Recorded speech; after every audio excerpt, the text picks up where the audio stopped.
ಓಂ ಶಾಂತಿ. ಓಂ ಶಾಂತಿ. ಓಂ ಶಾಂತಿ. ನಾನು 3 ಸಾರಿ ಓಂ ಶಾಂತಿ ಹೇಳಿಸ್ತೀನಿ ತಮ್ಮ ಹತ್ರ. ಯಾಕೆ ಗೊತ್ತಾ? ನಮ್ಮ ಒರಿಜಿನಲ್ ಸ್ವರೂಪವನ್ನ, ನಮ್ಮ ಒರಿಜಿನಲ್ ಮನೆಯನ್ನ, ನಮ್ಮ ಸತ್ಯ ನಿತ್ಯ ಶಾಶ್ವತ ತಂದೆಯನ್ನ ನೆನಪಿಸ್ಕೊಳ್ಳೋ ಸಲುವಾಗಿ. ಯಾಕೆ ಅಂತಂದ್ರೆ, ಓಂ ಶಾಂತಿ ಅಂದ್ರೆ ಓಂ ಅಂದ್ರೆ ನಾನಾತ್ಮ, ಶಾಂತಿ ಶಾಂತ ಸ್ವರೂಪ. ಹೌದಾ? ತಮ್ಮೆಲ್ಲರಿಗೂ ಶಾಂತಿ ಇಷ್ಟ ಆಗತ್ತಾ, ಅಶಾಂತಿ ಇಷ್ಟ ಆಗತ್ತೋ?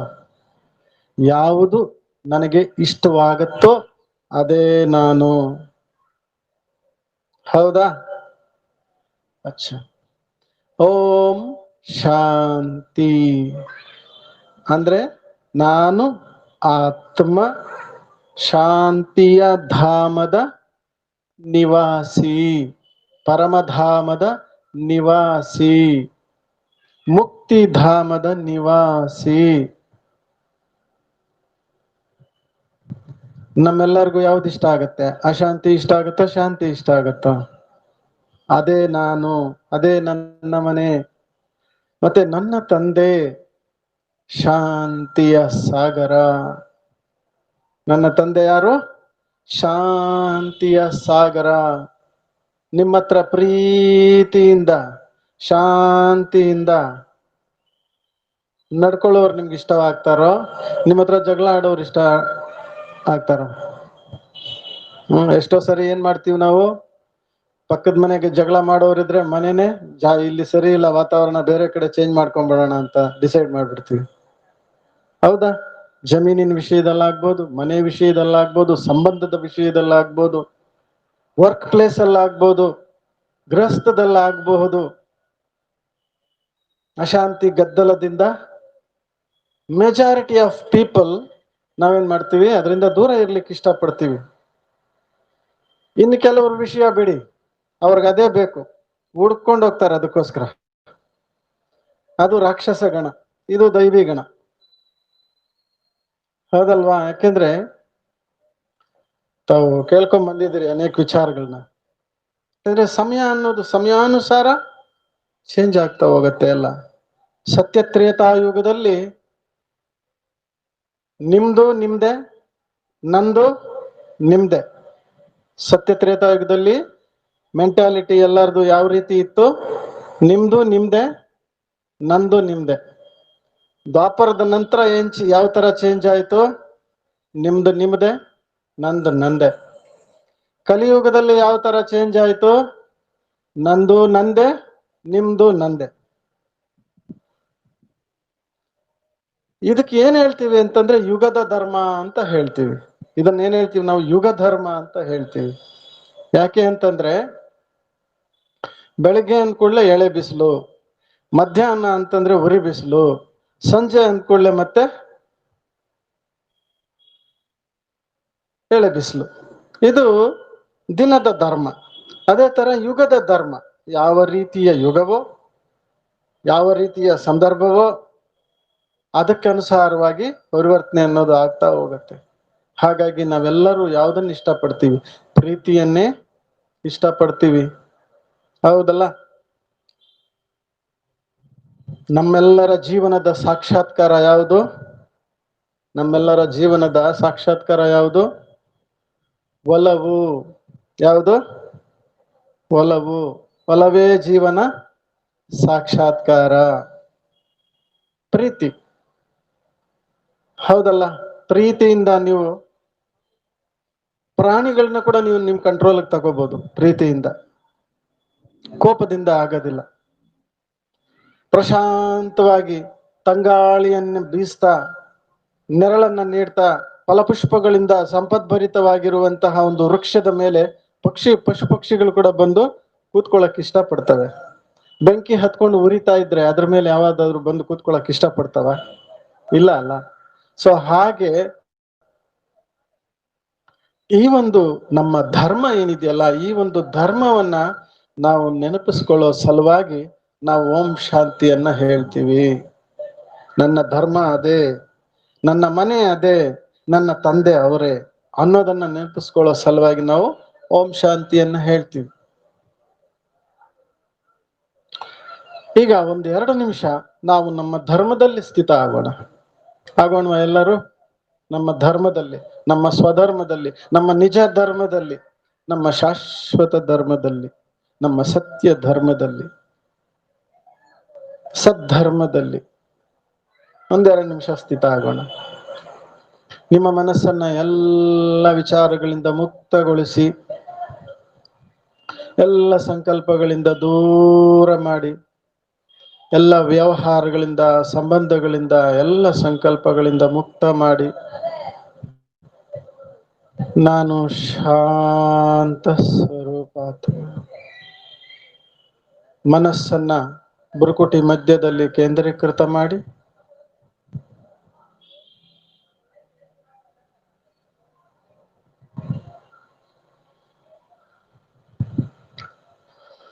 ಮನಸ್ಸಿನಲ್ಲಿ ಬೇರೆ ಅನ್ಯ ಯಾವ ವಿಚಾರಗಳು ಬರಬಾರ್ದು.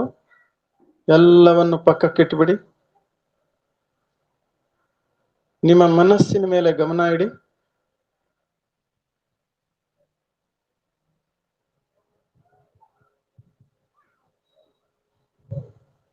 ಮನಸ್ಸಿನಲ್ಲಿ ಯಾವ ವಿಚಾರ ನಡೀತಾ ಇದೆ ಅಂತ ಅಬ್ಸರ್ವ್ ಮಾಡಿ.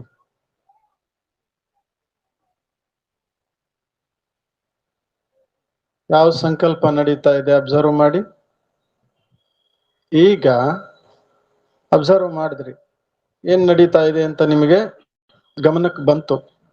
ಅದನ್ನು ಸ್ಟಾಪ್ ಮಾಡಿ, ನೀವು ಸಂಕಲ್ಪವನ್ನ ರಚನೆ ಮಾಡಿ, ಮನಸ್ಸಿನಲ್ಲಿ ಕ್ರಿಯೇಟ್ ಮಾಡಿ. ನಾನು ಶಾಂತ ಸ್ವರೂಪ ಆತ್ಮ ಆಗಿದ್ದೇನೆ.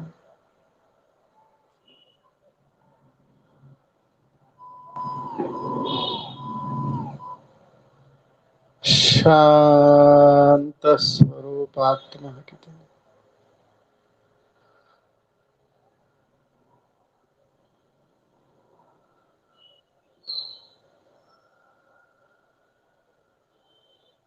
ಮನಸ್ಸು ಶಾಂತ ಚಿತ್ತ, ಯಾವ ಆಲೋಚನೆಗಳಿಲ್ಲ.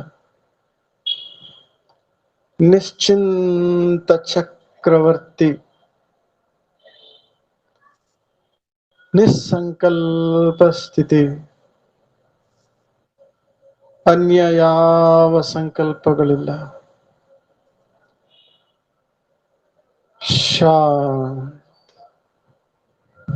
ಶಾಂತಿಧಾಮ ನಿವಾಸಿ, ಶಾಂತಿಯ ಸಾಗರನ ಸಂತಾನ, ಶಾಂತಿಯೇ ನನ್ನ ನಿಜ ಧರ್ಮ. ಪರಮಾತ್ಮನ ಶಾಂತಿಯ ಕಿರಣಗಳನ್ನು ಮೇಲೆ ಬೀಳ್ತಾ ಇದೆ.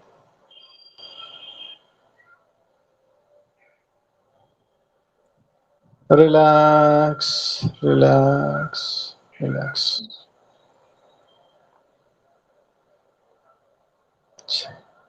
ಓಂ ಶಾಂತಿ.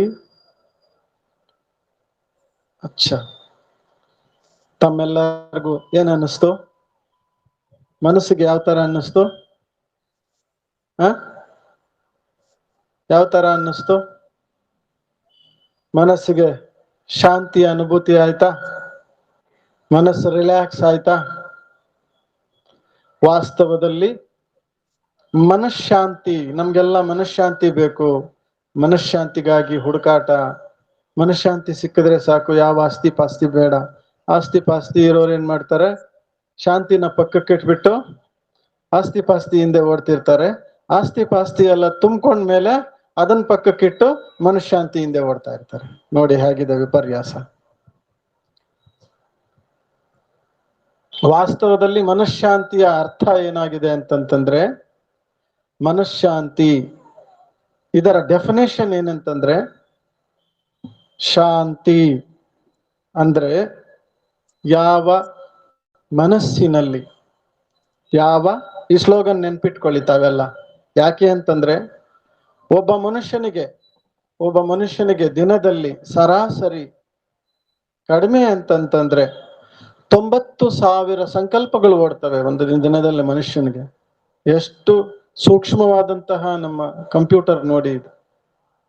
ಗಾಳಿಗಿಂತ ಬೇಗ ಯಾವುದು? ಮನಸ್ಸು ಅಂತ ಹೇಳ್ತಾರೆ.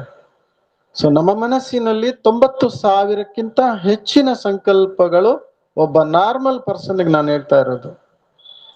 90,000 ಸಂಕಲ್ಪಗಳಕ್ಕಿಂತ ಹೆಚ್ಚಿನ ಸಂಕಲ್ಪಗಳು ಬರ್ತವೆ ಒಬ್ಬ ಮನುಷ್ಯನಿಗೆ. ಆ 90,000 ಸಂಕಲ್ಪಗಳನ್ನ ನಾವು ಎಷ್ಟೆಷ್ಟು ದಿನದಿಂದ ದಿನಕ್ಕೆ ಕಡಿಮೆ ಮಾಡ್ಕೊಳ್ತಾ ಬರ್ತೀವಿ, ಅಷ್ಟಷ್ಟು ನಮ್ಮ ಮನಸ್ಸಿನಲ್ಲಿ ಶಾಂತಿ ನೆಲೆಸ್ತದೆ. ಒಂದು ಬಾವಿ ಇದೆ, ಒಂದು ದೊಡ್ಡ ಬಾವಿ ಇದೆ, ನೀರು ಪ್ರಶಾಂತವಾಗಿದೆ. ಒಂದು ಕಲ್ ತಗೊಂಡು ಅದ್ರಲ್ಲಿ ಹಾಕಿದೆ, ಏನಾಯ್ತು? ಅಲೆ ಕ್ರಿಯೇಟ್ ಆಯ್ತು. ಆಮೇಲೆ ಏನ್ ಮಾಡಿದೆ? ಒಂದು 4 ತಗೊಂಡು ಕಲ್ಲು ಹಾಕಿದೆ, 4 ಕಲ್ಲು ಹಾಕಿದೆ, ಅಲೆಗಳು ಜಾಸ್ತಿ ಕ್ರಿಯೇಟ್ ಆಯ್ತು. ಆಮೇಲೆ ಏನ್ ಮಾಡಿದೆ? ಒಂದು ಹಿಡಿ ತಗೊಂಡು ಬಾವಿ ತುಂಬಾ ಹಾಕಿದೆ, ಬಾವಿ ಎಲ್ಲ ಅಲ್ಲಕಲ್ಲೋಲ ಆಗೋಯ್ತು. ನಮ್ಮ ಮನಸ್ಸು ಕೂಡ ಇದೇ ರೀತಿ ಕೆಲಸ ಮಾಡುತ್ತೆ. ಎಷ್ಟೆಷ್ಟು ಸಂಕಲ್ಪ ಎನ್ನುವಂತಹ ಕಲ್ಲುಗಳನ್ನ ಜಾಸ್ತಿ ನಿಮ್ಮ ಮನಸ್ಸು ಅನ್ನುವಂತಹ ಬಾವಿಯಲ್ಲಿ ಹಾಕ್ತಾ ಹೋಗ್ತಿರೋ ಅಷ್ಟಷ್ಟು ನಿಮ್ಮ ಮನಸ್ಸು ಅಲ್ಲಕಲ್ಲೋಲವಾಗ್ತಾ ಹೋಗುತ್ತೆ. ಅದಕ್ಕೇನ್ ಮಾಡ್ಬೇಕು? ನಮ್ಮ ಮನಸ್ಸಿನಲ್ಲಿ ಸಂಕಲ್ಪಗಳನ್ನ ಕಡಿಮೆ ಮಾಡ್ತಾ ಹೋಗ್ಬೇಕು. ಎಷ್ಟೆಷ್ಟು ನೀವು 90,000 ಇರೋದನ್ನ 80ಕ್ಕೆ ತಗೊಂಬನ್ನಿ, ಆಮೇಲೆ 70ಕ್ಕೆ ತಗೊಬನ್ನಿ, 60ಕ್ಕೆ ತಗೊಬನ್ನಿ, 50ಕ್ಕೆ ತಗೊಬನ್ನಿ, 40ಕ್ಕೆ ತಗೊಬನ್ನಿ, 30ಕ್ಕೆ ತಗೊಬನ್ನಿ, 20, 10, 5. ಎಷ್ಟು ನಮ್ಮ ಜಾನಕಿ ದಾದಿಯವರಿದ್ರು.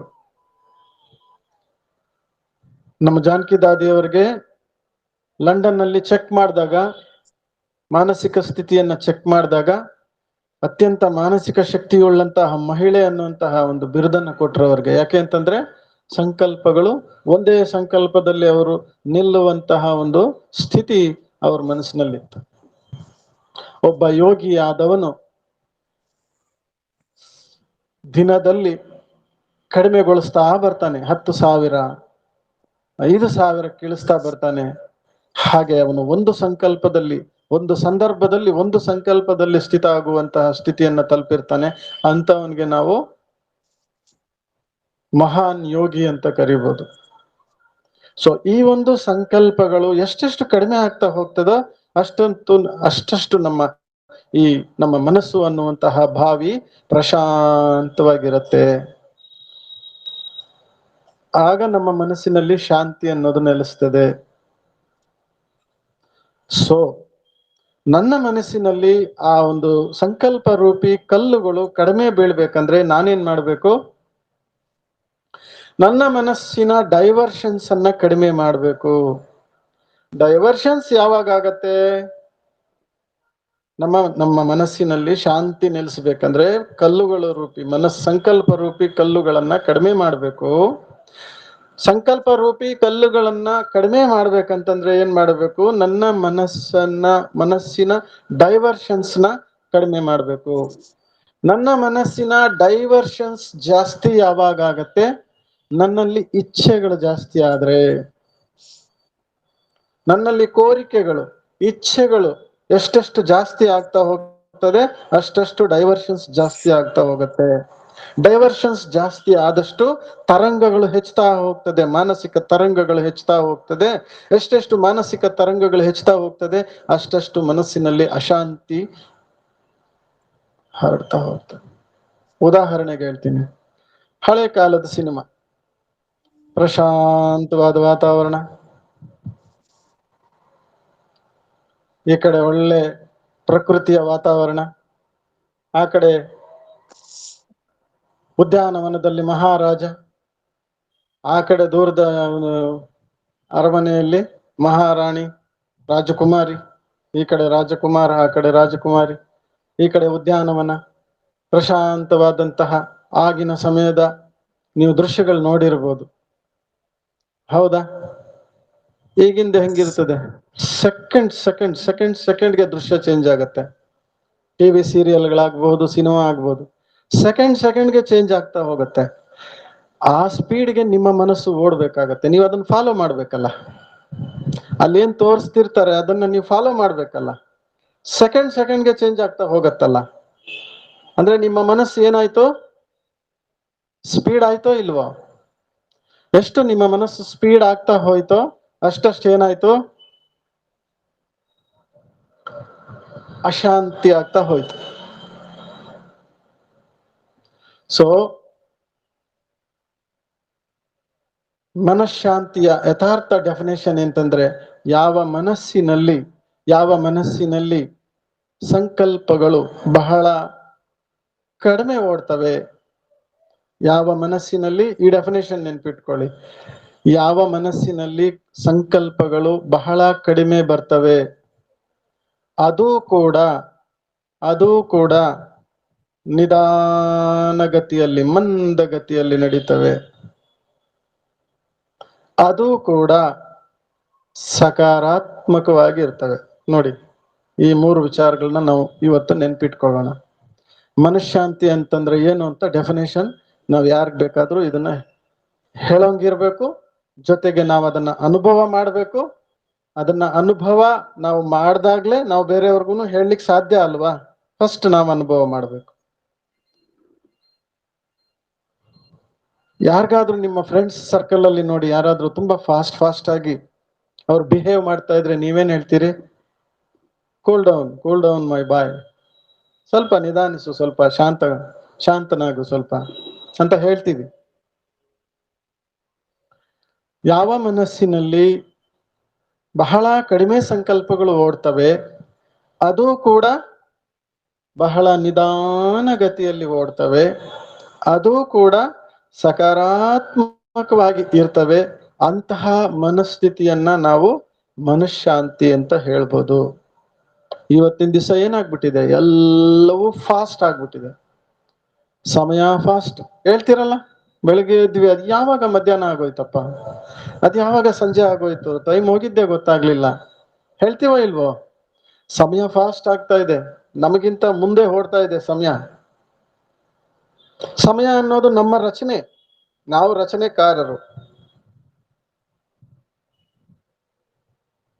ಸಮಯ ನಮ್ಮ ರಚನೆ ನಮಗಿಂತ ಮುಂದೆ ಓಡ್ತಾ ಇದೆ. ಇಲ್ಲ ಅದ್ರ ಸ್ಪೀಡ್ಗೆ ನಾವು ಓಡ್ಬೇಕು, ಇಲ್ಲ ಅದನ್ನೇ ಕಮಾನ್ ಅಷ್ಟು ಸ್ಪೀಡ್ ಆಗಿ ಓಡ್ಬೇಡ, ಬಾ ಅಂತ ಕರಿಬೇಕು. ಈಗ ನಿಮ್ ಮಕ್ಕಳು ನಿಮ್ಗಿಂತ ಮುಂದೆ ಓಡ್ತಾ ಇದ್ರೆ ಏನ್ ಹೇಳ್ತೀರಿ ನೀವು? ಓಡ್ಬೇಡಮ್ಮ ಆಕ್ಸಿಡೆಂಟ್ ಆಗ್ತದೆ, ಬಾಬಾ ನಿನ್ ಜೊತೆಯಲ್ಲೇ ನಡಿ ಅಂತೀರಿ, ಇಲ್ಲಾಂದ್ರೆ ನೀವೇ ಅವ್ರ ಸ್ಪೀಡ್ಗೆ ಓಡ್ತೀರಿ.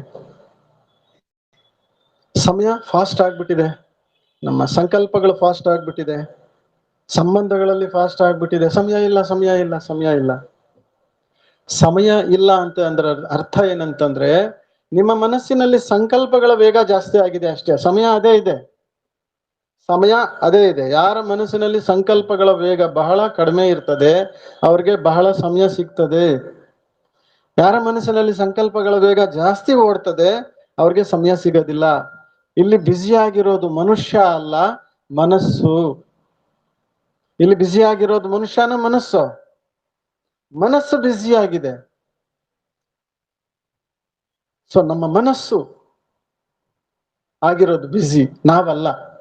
ಎಲ್ಲ ಫಾಸ್ಟ್ ಆಗ್ಬಿಟ್ಟಿದೆ, ದೃಶ್ಯಗಳು fast, serial fast, cinema fast, life fast, ಮನಸ್ಸು ಫಾಸ್ಟ್, ಸಂಕಲ್ಪಗಳು ಫಾಸ್ಟ್, ಕಾರ್ಯ ವ್ಯವಹಾರಗಳು ಫಾಸ್ಟ್, ಫುಡ್ ಫಾಸ್ಟೇ. ಅಲ್ಲಿ ಹಾಕಿರ್ತಾರಲ್ಲ ಬೋರ್ಡ್ಗಳು, ಫಾಸ್ಟ್ ಫುಡ್, ಟೈಮ್ ಇಲ್ಲ. ಫಾಸ್ಟ್ ಫುಡ್ ಅಂತ ಹಾಕಿರ್ತಾರಲ್ಲ, ಟೈಮ್ ಇಲ್ಲ. ಯಾಕಂದ್ರೆ ಮುಂಚೆ ಕೂತ್ಕೊಂಡು ಈಗ ಕೂತ್ಕೊಂಡು ತಿನ್ನಕ್ ಟೈಮ್ ಇಲ್ಲ. ಫಾಸ್ಟ್ ಫುಡ್ ನಿಂತೆ ತಿಂದು ಹೋಗ್ಬೇಕು, ಇಲ್ಲ ನಡ್ಕೊಂಡು ತಿನ್ಕೊಂಡು ಹೋಗ ಅಷ್ಟೇ, ದಾರಿಯಲ್ಲೇ ತಿನ್ಕೊಂಡು ಹೋಗು. ಫಾರಿನ್ ಅಲ್ಲಿ ಮಾಡ್ತಾರಲ್ಲ, ನಮ್ಮಲ್ಲಿ ಏನ್ ಮಾಡ್ತೀವಿ? ಬೆಳಿಗ್ಗೆ ಎದ್ದು ಸ್ನಾನ ಮಾಡಿ, ಶೇವ್ ಮಾಡಿ, ಅಣ್ಣಂದ್ರಾದ್ರೆ ಎಲ್ಲ ಸ್ನಾನ ಮಾಡಿ, ನಾಷ್ಟ ಮಾಡಿ, ಎಲ್ಲ ಮುಗಿಸಿ ಇಟ್ಕೊಂಡು ಹೊರಡ್ತೀವಿ. ಫಾರಿನ್ ಅಲ್ಲಿ ಹಂಗಲ್ಲ. ಬೆಳಿಗ್ಗೆ ಎದ್ದು ಹೇಳ್ತಾರೆ, ಮುಗೀತು, ಫಟ್ ಏನೋ ಒಂದು ಇದ್ ಮಾಡ್ಕೊಂತಾರೆ.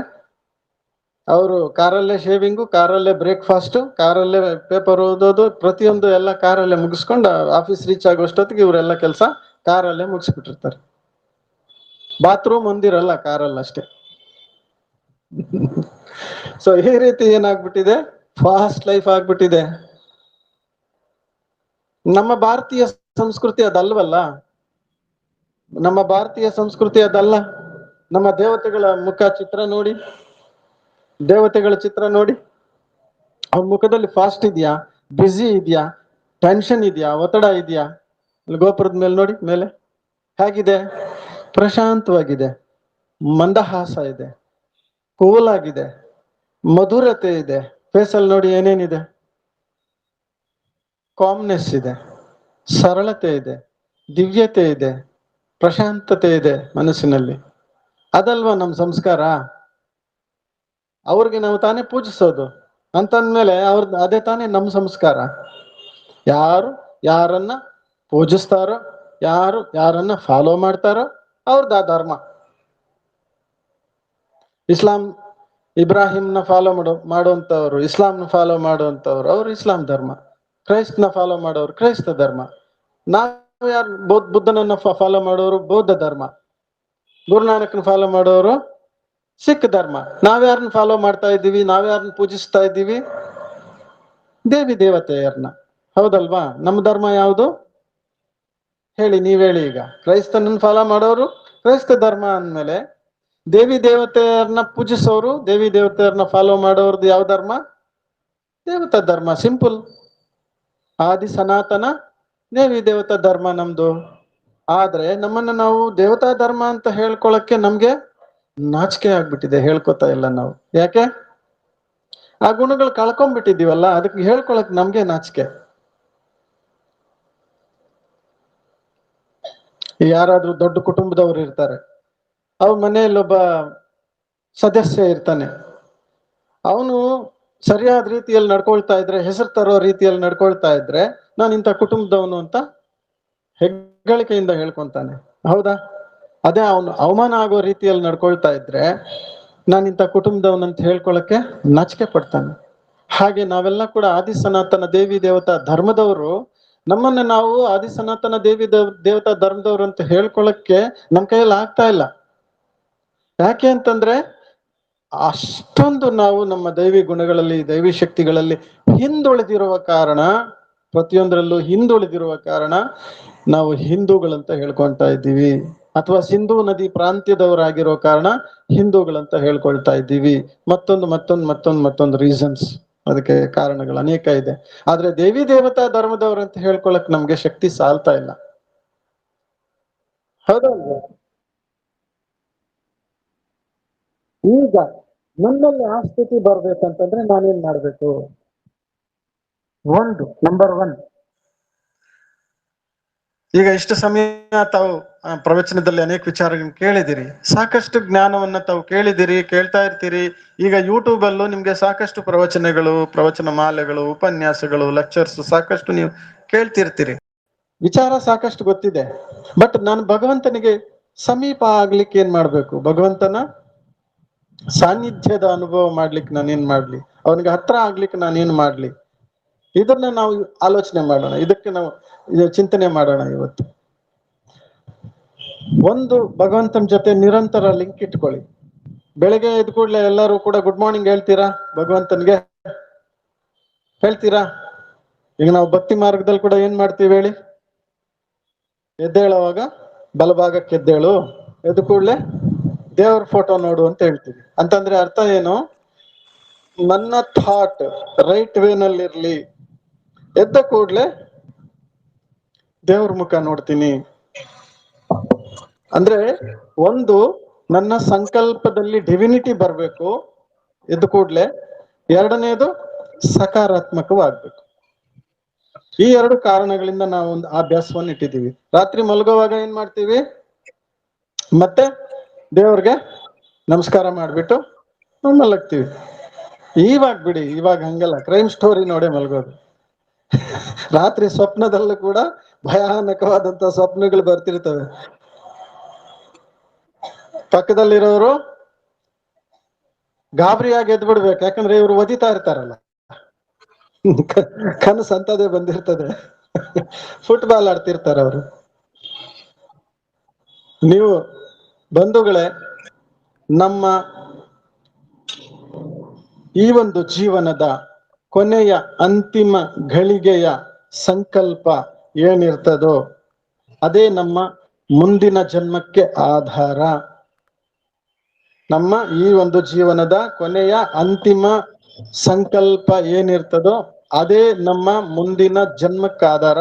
ಅದೇ ರೀತಿ ನಾವು ರಾತ್ರಿ ಮಲಗುವಾಗ ನಮ್ಮ ಕೊನೆಯ ಸಂಕಲ್ಪ ಯಾವುದಿರ್ತದೋ ಅದೇ ನನ್ಗೆ ಬೆಳಿಗ್ಗೆ ನಾನು ಕಣ್ಬಿಟ್ಟಾಗ ನನ್ನ ಜೀವನಕ್ಕೆ ಆ ಸಂಕಲ್ಪವೇ ಆಧಾರ. ಹೌದಾ? ನೀವು ರಾತ್ರಿ ಪ್ರಶಾಂತವಾಗಿ ಖುಷಿ ಖುಷಿಯಿಂದ ಆನಂದದಲ್ಲಿ ಮಲಗಿ ಸ್ವಪ್ನಗಳು ಹೇಗಿರ್ತಾವ ನೋಡಿ, ಬೆಳಿಗ್ಗೆ ಎದ್ದಾಗ ಹೇಗಿರ್ತದೆ ನೋಡಿ. ಅದೇ ನೀವು ರಾತ್ರಿ ಒತ್ತಡ ಮಾಡ್ಕೊಂಡು ಇನ್ಯಾವುದೋ ಕ್ರೈಮ್ ಸ್ಟೋರಿ ನೋಡ್ಕೊಂಡು, ಯಾವ್ದೋ ಸೀರಿಯಲ್ ನೋಡ್ಕೊಂಡು, ಇನ್ನೇನೋ ಮಾಡ್ಕೊಂಡು ನೀವು ಮಲಗ್ತೀರಾ ಅಂತ ಇಟ್ಕೊಳ್ಳಿ, ಬೆಳಿಗ್ಗೆ ಹೇಗಿರ್ತದ ನೋಡಿ. ಅದಕ್ಕೆ ನಾನು ಯಾವಾಗ್ಲೂ ಹೇಳ್ತಿರ್ತೀನಿ, you don't see serial, you see real. Don't see serial, see real. Not serial, see real. ಯಾಕೆ ಅಂತಂದ್ರೆ ನೀವು ಅಬ್ಸರ್ವ್ ಮಾಡಿ, ಬೇಕಾದ್ರೆ ನೀವು ರಾತ್ರಿ ಮಲಗೋವಾಗ ಒಂದ್ ಸೀರಿಯಲ್ ನೋಡ್ತಿರ್ತೀರಾ ಅಂತ ಇಟ್ಕೊಳ್ಳಿ. ಉದಾಹರಣೆಗೆ ಆಕೆ ಬರ್ತಾಳೆ, ಆಕೆ ಹಾಲಿಂದ ಎಲ್ಲಿಗೆ ಕಿಚನ್ಗೆ ಬರ್ಲಿಕ್ಕೆ 5 ನಿಮಿಷ ತೋರಿಸ್ತಾರಲ್ಲಿ. ಬರ್ಲಿಕ್ಕೆ ಎಷ್ಟು, 1 ಸೆಕೆಂಡ್ ಸಾಕಲ್ಲ. ಇಲ್ಲಿಂದ ಈಗ ನಾನು ಅಕ್ಕ ಅವ್ರಿರೋ ಹತ್ರಕ್ಕೆ ಎಷ್ಟೊತ್ತಿಗೆ ಬರ್ಬೇಕು, 1 ನಿಮಿಷ ಸಾಕು. ಅದನ್ನ 5 ನಿಮಿಷ ತೋರಿಸ್ತಾರೆ. ಯಾಕೆಂದ್ರೆ ಅವ್ರು ಎದ್ದು ಬರ್ತಿರ್ತಾರೆ, ಆ ಮುಖಭಾವದಲ್ಲಿ ಏನೇನೋ ತೋರಿಸ್ತಿರ್ತಾರೆ. ನಾನ್ ಸೀರಿಯಲ್ ನೋಡಲ್ಲ, ಹೀಗಿರ್ತದೆ ಅಂತ ನಾನು ಅನ್ಕೊಂಡು ಹೇಳ್ತಾ ಇದ್ದೀನಿ. ನಾವು ಸಿನಿಮಾ ಸೀರಿಯಲ್ ನೋಡಿ 30 ವರ್ಷ ಆಯ್ತು. ಸೊ ಎದ್ದು ಬರ್ತಾರೆ, ಮುಖದಲ್ಲಿ ಗಾಬರಿ, ಏನಾಯ್ತು, ಎದ್ದು ಬರ್ತಿದ್ದಾರೆ, ಅವ್ರು ಬರ್ತಿದಾರೆ ಅಷ್ಟೇ. ಬಟ್ ಅಲ್ಲಿ ಮ್ಯೂಸಿಕ್ ಆಗ್ಲಿ, ಆ ದೃಶ್ಯ ಸೀನ್ರಿ ಹೆಂಗ್ ಕ್ರಿಯೇಟ್ ಮಾಡ್ತಾರೆ ಅಂದ್ರೆ, ಈಗ ಬರ್ತಿದ್ದಾರೆ, ಏನಾಗ್ಬಿಡ್ತದೋ ಏನೋ ಅನ್ನೋ ತರ ಇರ್ತದೆ. ಏನೋ ಆಗಲ್ಲ, ಬರ್ತಿರ್ತಾರಷ್ಟೇ, ಎದ್ದು ಬರ್ತಿರ್ತಾರಷ್ಟೇ. ಸೊ ಹಾಲಿಂದ ಕಿಚನ್ಗೆ ಬರ್ಲಿಕ್ಕೆ ಎಷ್ಟೊತ್ತಾಗತ್ತೆ? 5 ನಿಮಿಷ ಆಗತ್ತೆ. ಯಾಕಂದ್ರೆ ಅವ್ರು ಅಲ್ಲಿಂದ ಕಿಚನ್ ಹತ್ರ ಬರ್ಲಿಕ್ಕೆ 3 ನಿಮಿಷ ಆಗತ್ತೆ. ಅಲ್ಲೊಂದು ಅಡ್ವರ್ಟೈಸ್ಮೆಂಟ್ ಆಗತ್ತೆ. ಅಲ್ಲೊಂದು ಅಡ್ವರ್ಟೈಸ್ಮೆಂಟ್, ಮತ್ತೆ ಅಡ್ವರ್ಟೈಸ್ಮೆಂಟ್ ಮುಗಿಯೋದ್ರೊಳಗೆ ಮತ್ತೆ ಅಲ್ಲಿಂದ ಕಿಚನ್ ಒಳಕ್ ಹೋಗ್ಲಿಕ್ಕೆ ಮತ್ತೆ 2 ನಿಮಿಷ, ಹಾಲಿಂದ ಕಿಚನ್ ಹೋಗ್ಲಿಕ್ಕೆ 5 ನಿಮಿಷ. ಸರಿ, ಅಲ್ಲಿ ಹೋಗ್ತಾರೆ. ಅಲ್ಲೋಗಿ ನಾನು ಜಸ್ಟ್ ಸುಮ್ನೆ ಕಲ್ಪನೆ ಮಾಡ್ಕೊಂಡು ಹೇಳ್ತಿದ್ದೀನಿ ಅಷ್ಟೇ. ಅಲ್ಲಿ ಹೋಗ್ತಾರೆ, ಬೆಂಕಿ ಪೆಟ್ಟಿಗೆ ತಗೊಂತಾರೆ, ಬೆಂಕಿ ಪೆಟ್ಟಿಗೆ ತಗೊಂತಾರೆ, ಆ ಕಡೆ ಈ ಕಡೆ ನೋಡ್ತಾರೆ, ಇನ್ನೇನೇನೋ ತೋರಿಸ್ತಿರ್ತಾರೆ. ಅಲ್ಲಿ ನಿಮ್ಗೆ ಕ್ಯೂರಿಯಾಸಿಟಿ ಕ್ರಿಯೇಟ್ ಮಾಡ್ತಾರೆ ಸಾಕಷ್ಟು. ಎಲ್ಲ ಕ್ರಿಯೇಟ್ ಆದ್ಮೇಲೆ ಕೊನೆಗೆ ಏನ್ ಮಾಡ್ತಾರೆ, ಆ ಬೆಂಕಿ ಕಡ್ಡಿನ ತಗೊಂಡು ಇದನ್ನ ತಿರುಗಿಸ್ತಾರೆ, ಹಿಂಗೆ ತಗೊಂತಾರೆ. ಅಲ್ಲೇನೋ ಆಗೋಗ್ತಾ ಇದೆ ಅನ್ನೋ ತರ ಸೀನ್ ಕ್ರಿಯೇಟ್ ಮಾಡ್ತಾರೆ. ಇನ್ನೇನ್ ಬೆಂಕಿ ಕಡ್ಡಿ ಗೀರ್ ಬೇಕು, ಮುಂದಕ್ಕೆ ಏನಾಗ್ತದೆ ಗೊತ್ತಿಲ್ಲ.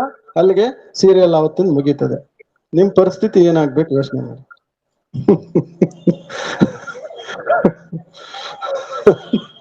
ನಿಮ್ ಪರಿಸ್ಥಿತಿ ಏನಾಗ್ಬೋದು ಆಲೋಚನೆ ಮಾಡಿ. ರಾತ್ರಿ ಎಲ್ಲ ನಿಮ್ಗೇನು ಬೆಂಕಿ ಕಡ್ಡಿದೆ ಚಿಂತೆ. ನೋಡಿ, ಅನುಭವಿಗಳಿದ್ದಾರೆ, ಎಲ್ಲ ನಗ್ತಾ ಇದ್ದಾರೆ. ಈ ಕಡೆ ನಗು ಕಮ್ಮಿ ಬರ್ತಾ ಇದೆ, ಈ ಕಡೆ ನಗು ಜಾಸ್ತಿ ಬರ್ತಾ ಇದೆ ಅಂದ್ರೆ ಇವರೇ ಜಾಸ್ತಿ ಕೂರೋದು ಟಿವಿ ಮುಂದೆ ಅಂತ ಆಯ್ತು, ಸೀರಿಯಲ್ ಮುಂದೆ. ನಾರಿ ಶಕ್ತಿ. ಸೊ ರಾತ್ರಿ ಮಲಗುವಾಗ ನಿಮ್ಗೆ ಏನಾಯ್ತೋ ಏನೋ, ಬೆಂಕಿ ಕಡ್ಡಿ ಗೀರಿದ್ರು, ಅದು ಬ್ಲಾಸ್ಟ್ ಆಯ್ತೋ ಏನೋ, ಅವ್ರು ಸತ್ತೋದ್ರೋ ಏನೋ, ಮತ್ತೆ ಬೆಳಿಗ್ಗೆ ಗೆದ್ದೇಳೋದು, ಎದ್ದು ಕೂಡ್ಲೆ ಹೌದು ಅದೇನಾಯ್ತೋ ಏನೋ. ಮತ್ತೆ ರಾತ್ರಿ 9:30 ನಿಮ್ಗೆ ಅದೆಷ್ಟೇ ಕೆಲಸ ಇರ್ಲಿ, ಎಷ್ಟೇ ಒತ್ತಡ ಇರ್ಲಿ, ಎಷ್ಟೇ ಕೆಲಸ ಇರ್ಲಿ, ಊಟ ಮಾಡಿದ್ರು ಪರವಾಗಿಲ್ಲ, ನಿಮ್ಮವ್ರು ಊಟ ಮಾಡದೇ ಇದ್ರು ಪರವಾಗಿಲ್ಲ, ಆ ಟೈಮ್ ಸರಿಯಾಗಿ ಅಲ್ಲಿ ಕೂತ್ ಬಿಡ್ಬೇಕು ಬಂದು. ಹೌದಾ? ಮತ್ತೆ ಸೀರಿಯಲ್ ಸ್ಟಾರ್ಟ್. ಏನಾಗ್ತದೆ, ಮತ್ತೆ ಸೀರಿಯಲ್ ಸ್ಟಾರ್ಟ್ ಆಗ್ತದೆ. ಅವರು ಕಡ್ಡಿ ಹಚ್ತಾರೆ, ಬೆಂಕಿ ಹಚ್ತಾರೆ, ಟೀ ಮಾಡ್ಕೊಂಡು ಕುಡಿತಾರೆ ಅಷ್ಟೇ, ಬೇರೆ ಇನ್ನೇನಿಲ್ಲ.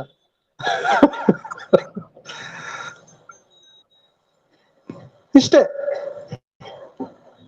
ನಮ್ಮ ಸಂಕಲ್ಪಗಳು ಎಷ್ಟು ವೇಸ್ಟ್ ಆಯ್ತು, ಹೌದಾ ಅಲ್ವಾ? ಸೊ ನಮ್ಮ ಕೊನೆಯ ಸಂಕಲ್ಪ ಏನಾಗತ್ತೆ, ನಮ್ಮ ಅಂತಿಮ ಸಂಕಲ್ಪವೇ ನಮ್ಮ ಮೊದಲ ಸಂಕಲ್ಪವಾಗ್ತದೆ. ಬಂಧುಗಳೇ, ಇವತ್ತಿನ ದಿನ ಇವತ್ತು ಸೃಷ್ಟಿ ನಡೀತಾ ಇದೆ, ಇವತ್ತಿನ ಸೃಷ್ಟಿ ಏನೆಲ್ಲ ನಡೀತಾ ಇದೆಯಲ್ಲ, ಅನೇಕ ಅನ್ವೇಷಣೆಗಳು ನಡೀತಾ ಇದೆಯಲ್ಲ, ಇನ್ವೆನ್ಷನ್ಸ್ ನಡೀತಾ ಇದೆ. ಅಥವಾ ಯಾವುದೇ ಒಂದು ರೀತಿಯ ಕ್ರಿಯೇಷನ್ ನಡೀತಾ ಇದೆ, ಇನ್ವೆನ್ಷನ್ ಆಗ್ಬೋದು, ಕ್ರಿಯೇಷನ್ ಆಗ್ಬೋದು, ಹೊಸತನ ಯಾವುದೇ ಆಗ್ಬೋದು, ಈ ಎಲ್ಲದಕ್ಕೂ ಕೂಡ ಮೂಲ ಯಾವುದು? ಸಂಕಲ್ಪ. ಮೂಲ ಯಾವುದು? ಸಂಕಲ್ಪ. ಯಾಕೆ? ಉದಾಹರಣೆಗೆ ಹೇಳ್ತೀನಿ. ಈಗ ನಿಮಗೆ ನೀವು ಮೈಸೂರು ಪಾಕ್ ಮಾಡ್ತೀರಿ, ಅಥವಾ ಏನೋ ಒಂದು ಚಿತ್ರಾನ್ನ ಮಾಡ್ತೀರಿ, ಏನೋ ಒಂದು ಜಾಮೂನ್ ಮಾಡ್ತೀರಿ ಅಂತ ಇಟ್ಕೊಳ್ಳೋಣ. ಜಾಮೂನ್ ಮಾಡಿ ಅಲ್ಲಿ ಇಡ್ತೀರಿ, ಮನೆಯಲ್ಲಿರೋರೆಲ್ಲ ತಿಂತಾರೆ. ಓಕೆ, ನೀವು ಜಾಮೂನ್ ಮಾಡ್ಲಿಕ್ಕೆ ಪಾಕೆಟ್ ತಗೊಂಬಂದ್ರಿ, ಸಕ್ಕರೆ ತಗೊಂಬಂದ್ರಿ, ಎಲ್ಲ ಹಾಕಿ ಜಾಮೂನ್ ಮಾಡಿದ್ರಿ, ಸ್ವೀಟ್ ತಯಾರು ಮಾಡಿದ್ರಿ. ಓಕೆ, ಬಟ್ ಫಸ್ಟ್ ನಿಮ್ಗೆ ಏನ್ ಕ್ರಿಯೇಟ್ ಆಯ್ತು? ಫಸ್ಟ್ ಏನ್ ಕ್ರಿಯೇಟ್ ಆಯ್ತು? ಸಂಕಲ್ಪ ಕ್ರಿಯೇಟ್ ಆಯ್ತು. ಹೌದಾ? ಫಸ್ಟ್ ಏನಾಯ್ತು? ಸಂಕಲ್ಪ ಕ್ರಿಯೇಟ್ ಆಯ್ತು. ನಾನು ಈಗ ಜಾಮೂನ್ ಮಾಡ್ಬೇಕು, ಅಥವಾ ಏನೋ ಒಂದು ಮೈಸೂರು ಪಾಕ್ ಮಾಡ್ಬೇಕು ಅಂತ ಸಂಕಲ್ಪ ಕ್ರಿಯೇಟ್ ಆಯ್ತು. ಸಂಕಲ್ಪ ಕ್ರಿಯೇಟ್ ಆದ್ಮೇಲೆ ನೀವೇನ್ ಮಾಡಿದ್ರಿ?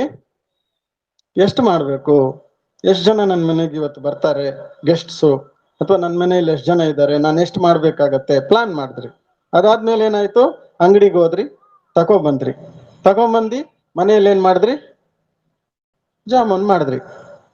ಸೊ ಫಸ್ಟ್ ಏನಾಯ್ತು? ಸಂಕಲ್ಪ ಕ್ರಿಯೇಟ್ ಆಗಿದ್ದು. ಫಸ್ಟ್ ಸಂಕಲ್ಪ ಕ್ರಿಯೇಟ್ ಆಗತ್ತೆ, ತದನಂತರ ಅದನ್ನ ನಾವು ಕರ್ಮದಲ್ಲಿ ತರ್ತೀವಿ. ಮನಸ್ಸಿನಲ್ಲಿ ಆಲೋಚನೆ ಉತ್ಪನ್ನ ಆಯ್ತು, ಬುದ್ಧಿಯಲ್ಲಿ ನಿರ್ಣಯ ತಗೊಂಡ್ವಿ, ನಂತರ ನಾವು ಕರ್ಮದಲ್ಲಿ ಬಂದ್ವಿ. ಕರ್ಮದಲ್ಲಿ ಬಂದ ಮೇಲೆ ಆ ಒಂದು ಕರ್ಮದ ಫಲ ಅನ್ನುವಂಥದ್ದು ನಮ್ಮ ಸಂಸ್ಕಾರದಲ್ಲಿ ರೆಕಾರ್ಡ್ ಆಯ್ತು. ಈ ಮೂರು ಆತ್ಮದ ಸೂಕ್ಷ್ಮೇಂದ್ರಿಯಗಳು, 3 ಇಂದ್ರಿಯಗಳು. ನಂತರ ನಾವೇನ್ ಪುನರ್ಜನ್ಮಕ್ಕೆ ಹೋಗ್ತೀವಿ ಬಂಧುಗಳೇ, ನಾವು ಅವಾಗ ಈ 3 ತಗೊಂಡೋಗೋದು. ನಿಮ್ಮ ಹತ್ರ 150 ಕೋಟಿ ಹಣ ಇರ್ಬೋದು, 100 ಎಕರೆ ಜಮೀನ್ ಇರ್ಬೋದು, ಸಾಕಷ್ಟು ಬ್ಯಾಂಕ್ ಬ್ಯಾಲೆನ್ಸ್ ಇರ್ಬೋದು, ಜನಬಲ, ಧನಬಲ, ಸಿರಿ ಸಂಪತ್ತಿನ ಬಲ ಎಷ್ಟೇ ಇರಬಹುದು, ಅದನ್ನೆಲ್ಲ ಕೂಡ ನಾವು ಬಿಟ್ಟು ಈ ಮನಸ್ಸು, ಬುದ್ಧಿ, ಸಂಸ್ಕಾರ ಅಂತ ಏನಿದೆಯೋ ಇದನ್ನ ಮಾತ್ರ ನಾವು ಪುನರ್ಜನ್ಮಕ್ಕೆ ನಾವು ಜೊತೆಯಲ್ಲಿ ತಗೊಂಡು ಹೋಗುವಂತದ್ದು, ಬಾಕಿ ಎಲ್ಲ ಇಲ್ಲಿ ಬಿಟ್ಟು ಹೋಗುವಂತದ್ದು. ಸೊ ಏನೆಲ್ಲ ಜಗತ್ತಲ್ಲಿ ಇನ್ವೆನ್ಷನ್ಸ್, ಅನ್ವೇಷಣೆಗಳು ನಡೀತಾ ಇದೆ, ಇದೆಲ್ಲದಕ್ಕೂ ಮೂಲ ಸಂಕಲ್ಪ. ನಾವು ಯಾವ ರೀತಿ ಸಂಕಲ್ಪ ಮಾಡ್ತೀವಿ ಅದರಂತೆ ನಾವು ತಯಾರಾಗ್ತಾ ಹೋಗ್ತೀವಿ. ನಾವು ಯಾವ ರೀತಿ ಸಂಕಲ್ಪ ಮಾಡ್ತೀವಿ ಅದರಂತೆ ನಾವು ತಯಾರಾಗ್ತಾ ಹೋಗ್ತೀವಿ. ಗೀತೆಯಲ್ಲಿ ಮೊದಲನೇ ಪೇಜಲ್ಲಿ ಒಂದು ಶಬ್ದ ಬರೆದಿರ್ತಾರೆ, ಯದ್ಭಾವಂ ತದ್ಭವತಿ. ನೀವು ಯಾವ ರೀತಿ ಆಲೋಚನೆಗಳನ್ನ ಮಾಡ್ತೀರಿ ಅದರಂತೆ ನೀವು ಆಗ್ತಾ ಹೋಗ್ತೀರಿ. ನಮ್ಮ ಬಿ ಕೆ ಸುಮಿತ್ರಕ್ಕ ಅವ್ರು ಗೊತ್ತಲ್ಲ ನಿಮ್ಗೆ, ಸಿಂಗರ್, ನಮ್ಮ ಕರ್ನಾಟಕದ ಕನ್ನಡ ಕೋಗಿಲೆ ಸುಮಿತ್ರಕ್ಕ ಅವರು. ಅವ್ರಿಗೆ ನಾವು ಒಂದ್ಸರಿ ಪ್ಯಾಲೇಸ್ ಗ್ರೌಂಡ್ ಅಲ್ಲಿ ಪ್ರೋಗ್ರಾಮ್ ಕರ್ಕೊಂಡು ಹೋಗಿದ್ವಿ. ಸರಿ, ರಿಟರ್ನ್ ಬರೋವಾಗ ಕಾರಲ್ಲಿ ನಾವು ಅವ್ರನ್ನ ಡ್ರಾಪ್ ಮಾಡಕ್ಕೆ ಬರೋವಾಗ ಅವರು, ತಿಪ್ಪಯ್ಯನವ್ರೆ ತುಂಬಾ ಹೆಡೇಕ್ ಆಗ್ತಾ ಇದೆ, ಇಲ್ಲೆಲ್ಲೋ ಮಾತ್ರೆ ತಗೋಬೇಕು, ಮೆಡಿಕಲ್ ಸ್ಟೋರ್ ಇದ್ರೆ ನಿಲ್ಸಿ ಅಂತ ಅಂದ್ರು. ನಾನು ಹೇಳ್ದೆ, ಅಕ್ಕವ್ರೆ 8 ಬಾರಿ ಇದನ್ನ ನಾನು ನಿಮ್ಗೆ ಇವತ್ತು ಪ್ರಾಕ್ಟಿಕಲ್ ಆಗಿ ನಿಮ್ಮ ಜೀವನದಲ್ಲಿ ತರಲಿಕ್ಕೆ ಯೋಗದ ಒಂದು ಶಕ್ತಿಯಿಂದ ಆಗುವಂತಹ ಲಾಭಗಳ ಬಗ್ಗೆ ನಾನು ಇವತ್ತು ತಿಳಿಸ್ಲಿಕ್ಕೆ ಇಷ್ಟಪಡ್ತಾ ಇದ್ದೀನಿ. ಸೊ 8 ಬಾರಿ ಸಂಕಲ್ಪ ಮಾಡಕ್ ಕೇಳ್ದೆ, ಏನಂತ? ನನಗೆ ತಲೆನೋವು ಇಲ್ಲ, ಇದೆ, ಬಟ್ ನಾನು ಸಂಕಲ್ಪ ಮಾಡಕ್ ಕೇಳ್ದೆ ಏನಂತ? ತಲೆನೋವು ಇಲ್ಲ, ಹೊರಟೋಯ್ತು, ಪೂರ್ತಿ ಹೋಗಿದೆ, ಇವಾಗ ಇಲ್ಲವೇ ಇಲ್ಲ, ಈ ತರ ಸಂಕಲ್ಪ ಮಾಡಕ್ ಕೇಳ್ದೆ. ಒಂದ್ 6 ಸರಿ ಮಾಡಿದ್ರು. ಅಣ್ಣವ್ರೆ ಹೊರಟೋಯ್ತು ತಲೆನೋವು. ನಿಜವಾಗ್ಲೂ ಮಿರಾಕಲ್ ಅಂದ್ರು. ನಾವು ಕಿದ್ವಾಯ್ ಹಾಸ್ಪಿಟಲ್ ಅಲ್ಲಿ ಕೂಡ ನಾವು ಮೆಡಿಟೇಷನ್ ಮಾಡ್ಸಕ್ ಪೇಷಂಟ್ಗಳಿಗೆ ಹೋಗ್ತೀವಿ. ಅಲ್ಲಿಂದ ಒಬ್ರು ಒಂದ್ 40 ಮಂದಿ ಡಾಕ್ಟರ್ಗಳನ್ನ ಮೌಂಟ್ ಆಬು ಕರ್ಕೊಂಡು ಹೋಗಿದ್ವಿ. ಅಲ್ಲಿಂದ ಒಬ್ರು ಡಾಕ್ಟರ್ ಫೋನ್ ಮಾಡಿದ್ರು ನನಗೆ, ಕ್ಲೋಸ್ ಕಾಂಟ್ಯಾಕ್ಟ್ ಅಲ್ಲಿ ಇದ್ರು. ತುಂಬಾ ಸ್ಟಮಕ್ ಪೇನ್ ಆಗ್ತಿದೆ, ನನಗ್ ಗೊತ್ತಿರೋ ಮಾತ್ರೇನೂ ತಕೊಂಡೆ, ಬಟ್ ಆದ್ರೂ ನಿಲ್ತಾ ಇಲ್ಲ ಅಂತ. ಸೊ ಹೊಟ್ಟೆ ಮೇಲೆ ಕೈ ಇಟ್ಕೊಳ್ಳಿ ಅಂತಂದೆ. ಬಲಭಾಗಕ್ಕೆ, ಎಡಭಾಗಕ್ಕೆ ಬಲಗೈ ಇಟ್ಕೊಂಡು ಅದ್ರ ಮೇಲೆ ಎಡಗೈ ಇಟ್ಕೊಳ್ಳಿ, 8 ಬಾರಿ ಸಂಕಲ್ಪ ಮಾಡಿ ನನ್ಗೆ ಹೊಟ್ಟೆ ನೋವು ಹೋಗ್ತಾ ಇದೆ ಅಂತೇಳಿ. 8ನೇ ಸರಿಗೆ ಇಟ್ ಇಸ್ ವೆರಿ ಮಿರಾಕಲ್, ಹೊರಟೋಯ್ತಲ್ಲ ಅಂತಂದ್ರ ಅವ್ರು. ಈವನ್ ನನಗ್ ತಲೆನೋವು ಬಂದ್ರೆ ನಾನು ಹಂಗೆ ಮಾಡೋದು, ಬರಲ್ಲ, ಬಂದ್ರೆ.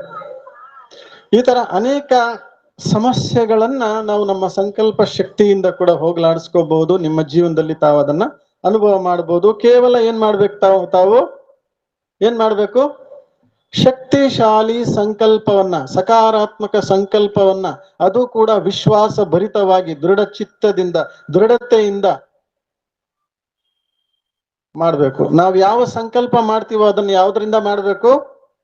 ದೃಢತೆಯಿಂದ ಮಾಡ್ಬೇಕು, ನಿಶ್ಚಯದಿಂದ ಮಾಡ್ಬೇಕು. ಉದಾಹರಣೆಗೆ ಹೇಳ್ತೀನಿ, ಮಹಾಭಾರತದ ಒಂದು ಸನ್ನಿವೇಶ. ದ್ರೌಪದಿ ವಸ್ತ್ರಾಪಹರಣ ನಡೀತಾ ಇರ್ತದೆ, ವಸ್ತ್ರಾಪಹರಣ. ಆ ಸಮಯದಲ್ಲಿ ದುಶ್ಯಾಸನ ದ್ರೌಪದಿಯ ಸೀರೆಯನ್ನ ಇಳಿತೀರ್ತಾನೆ. ದ್ರೌಪದಿ ಒಂದು ಕೈಯಲ್ಲಿ ಸೀರೆಯನ್ನ ಗಟ್ಟಿಯಾಗಿ ಹಿಂಗ್ ಹಿಡ್ಕೊಂಡು ಇನ್ನೊಂದು ಕೈಯಲ್ಲಿ ಕೃಷ್ಣ ಅಂತ ಹೋಗ್ತಿರ್ತಾಳೆ. ಕೃಷ್ಣ ಬಂದಲ್ಲಿ ನಿಲ್ತಾನಷ್ಟೇ, ಸೀರೆ ಕೊಡೋದಿಲ್ಲ. ಯಾಕೆ ಕೊಡಲ್ಲ? ಅರ್ಧ ಕೈ ನನ್ನ ಕಡೆ ತೋರಿಸಿದ್ದಾರೆ, ಇನ್ನರ್ಧ ಕೈ ತನ್ನ ಮೇಲೆ ವಿಶ್ವಾಸ ಇದೆ. ನಾನು ಹಿಡ್ಕೋಬಲ್ಲೆ ಅಂತ, ನಾನು ಕಾಪಾಡ್ಕೋಬಲ್ಲೆ ನನ್ನನ್ನ ಅಂತ ಭರವಸೆ ಅರ್ಧ ಇಲ್ಲಿದೆ, ಇನ್ನರ್ಧ ಇಲ್ಲಿದೆ. ಕೃಷ್ಣ ಅಂತ ಹೇಳಿ ಯಾವಾಗ ಅವನದು ಫೋರ್ಸ್ ಜಾಸ್ತಿ ಆಗೋಯ್ತು, ದುಶ್ಯಾಸನ ಫೋರ್ಸ್ ಜಾಸ್ತಿ ಆಗೋಯ್ತು, ಅವಾಗ ಏನ್ ಮಾಡಿದ್ಲು?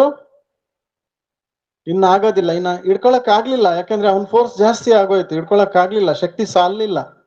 ಆವಾಗ ಎರಡೂ ಕೈ ಎತ್ಬಿಟ್ಟು, ಇದು ಬಿಟ್ಬಿಟ್ಟು ಪೂರ್ಣ ರೀತಿಯಲ್ಲಿ ನೀನೇ ಏನಾದ್ರೂ ಮಾಡ್ಕೊ, ನಿನ್ನ ನಂಬಿದೀನಿ ಅಂತ ಹೇಳಿ ಎರಡೂ ಕೈ ಎತ್ಬಿಟ್ಟು ಕೃಷ್ಣ ಅಂತಂದ.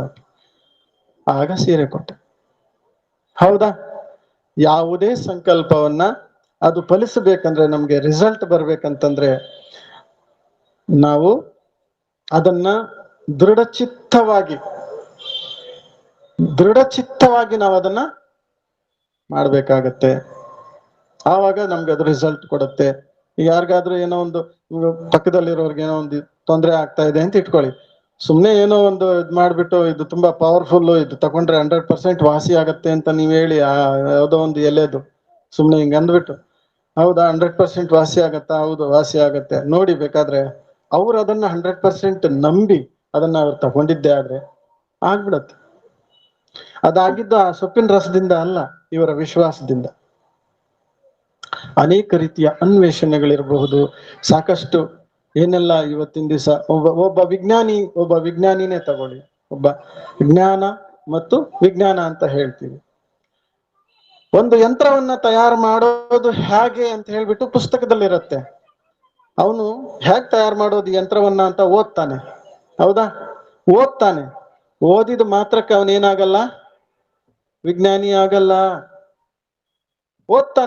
ಓದಿದ ತಕ್ಷಣ ಅವನೇನಾಗ್ತಾನೆ? ಜ್ಞಾನಿ ಆಗ್ತಾನೆ. ಅಂದ್ರೆ ಯಾವ ರೀತಿ ತಯಾರು ಮಾಡ್ಬೇಕು ಅನ್ನೋದನ್ನ ತಿಳ್ಕೊತಾನೆ ಓದಿ. ಯಾವಾಗ ಅದನ್ನ ಅವನು ಪ್ರಾಕ್ಟಿಕಲ್ ಅಲ್ಲಿ ತಗೊಂಡ್ಬರ್ತಾನೆ, ಆ ಯಂತ್ರವನ್ನ ತಯಾರು ಮಾಡ್ತಾನೆ, ಅದನ್ನ ಆವಿಷ್ಕಾರ ಮಾಡ್ತಾನೆ, ಜಗತ್ತಿಗೆ ಅದನ್ನ ಪ್ರೆಸೆಂಟ್ ಮಾಡ್ತಾನೆ, ಜಗತ್ತು ಮುಂದೆ, ಆಗ ಅವನು ವಿಜ್ಞಾನಿ ಆಗ್ತಾನೆ. ಜ್ಞಾನಿ ಅಂದ್ರೆ ನಾನು ತಿಳ್ಕೊಂಡಿದ್ದೀನಿ, ವಿಚಾರ ತಿಳ್ಕೊಂಡಿದ್ದೀನಿ. ವಿಜ್ಞಾನಿ ಅಂತಂದ್ರೆ ಅದನ್ನ ಪ್ರಾಕ್ಟಿಕಲ್ ನಲ್ಲಿ ನಾನು ತಂದು ಅದನ್ನ ನಾನು ನನ್ನ ಕಣ್ಣು ಮುಂದೆ ನೋಡ್ತಾ ಇದ್ದೀನಿ, ಆವಿಷ್ಕಾರಗೊಳಿಸಿದ್ದೀನಿ.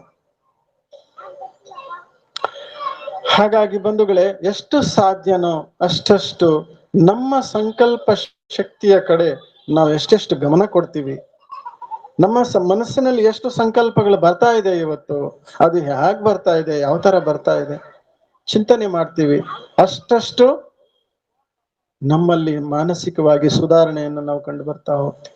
ಸೊ ಭಗವಂತನನ್ನ ಎಷ್ಟೆಷ್ಟು ನಾವೀಗ